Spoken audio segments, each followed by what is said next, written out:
Russia's defense ministry says it will allow civilians to evacuate from the Azovstal steel plant in Mariupol on Monday, according to a statement shared on Telegram and translated by Western outlets.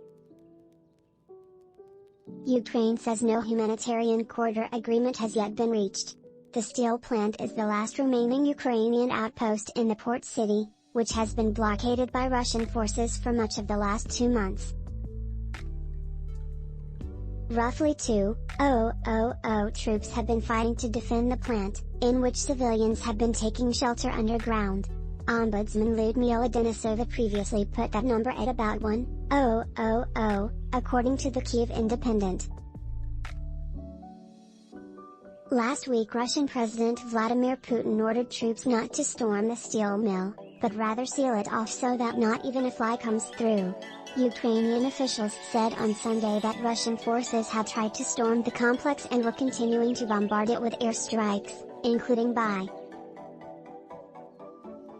The Russian Defense Ministry said on Monday that it will open a humanitarian corridor for civilians to evacuate from the plant starting at 2 p.m. local time.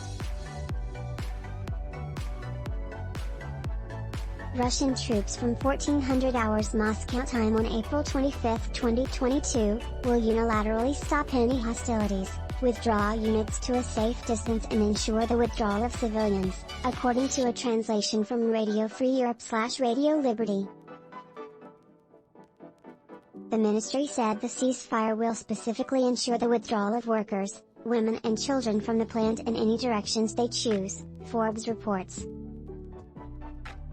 It also accused Ukrainian forces of using the civilians trapped inside the plant as human shields. Ukrainian officials have refuted that claim and accuse Russian forces of deliberately targeting civilians.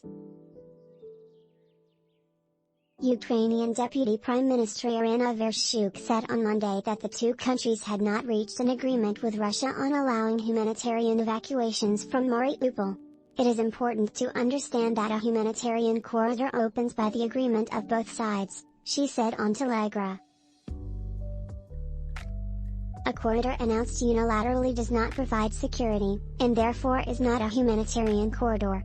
Ukraine's Stratcom Center, under the Ministry of Culture and Information Policy, tweeted that because no agreement was formally reached with Russia, any such corridor will not be safe. Russian forces have already fired on numerous corridors, it added.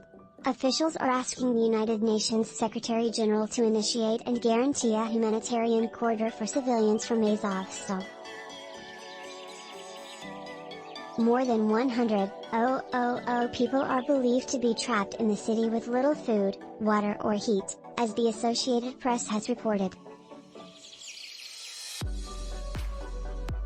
That's according to Ukrainian authorities, who estimate that more than 20,000 civilians have been killed there over the last 2 months. This story originally appeared in the Morning Edition Live blog.